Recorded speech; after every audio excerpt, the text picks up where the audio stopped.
braces update.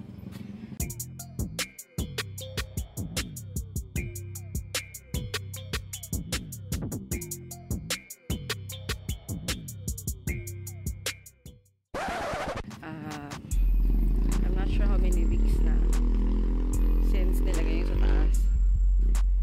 Pero, lagyan natin dito.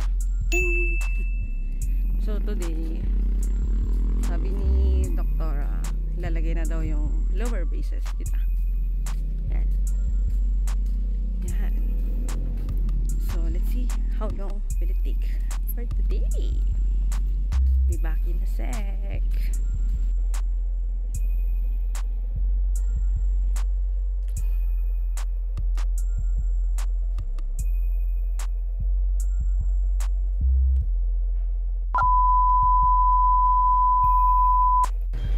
Na siya.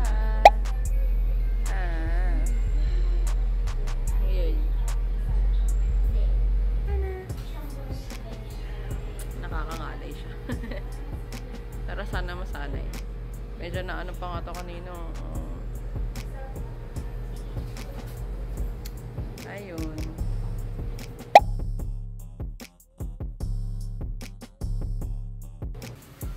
Hello. Lower brace. Kasi mas maganda yung ilong ngayon kasi gabi na. Pero ano, nadali din yung lips ko kanina. Ayun o, may sugat. Ayan. Ito na siya. So weird yung ano.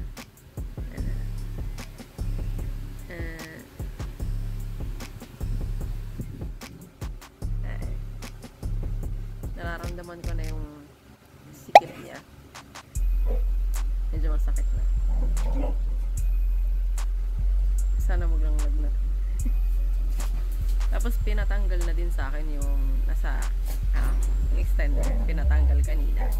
After ilagay yung brace. Pero yeah. Sabi ni Doc, i-keep ko lang daw. Just in case kailanganin.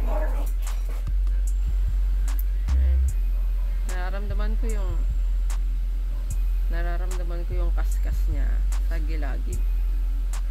Ayun, kung sakit na nga eh. Yeah. Medyo okay na sa taas.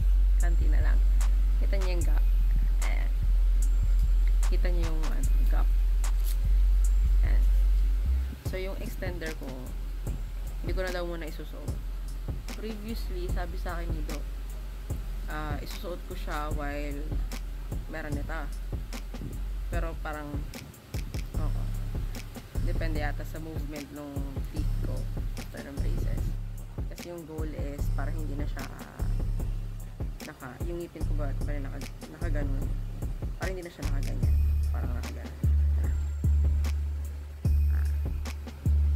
Medyo gumanon naman siya.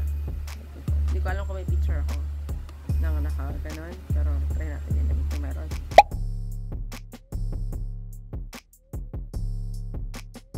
So yun,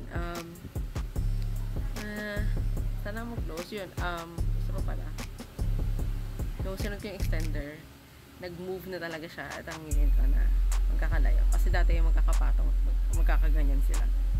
Kapatong na ganyan. Tapos, ito, ganyan na siya. Magkakaiwalay. Ito yung pinakahimuwalay. Yung, anong tawag dito ni Doc? Nakalimutan ko na. Ito, yung pangil. Yung pinaka-pangil. Ito yung pinaka-nag-move. Ayan.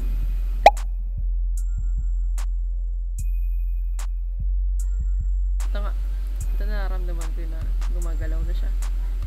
Matsagi. Pero okay lang.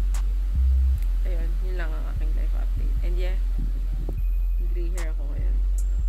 Parang may sumasabay lagi yung update ko sa teeth sa update ko sa hair. Yan. Yan. So, medyo okay na din talaga yung taas. Ito lang, may sugat lang ako kanina. Nadali ng may gun kasi na pinalagay yung rubber. Nadali siya.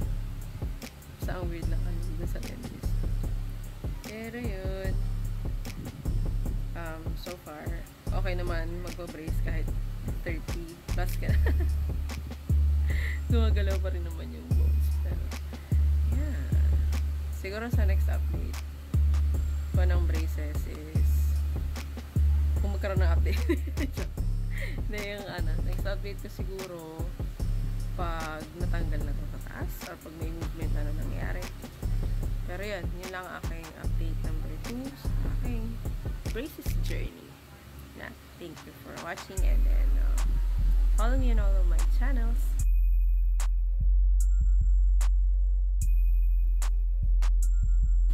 Bye bye.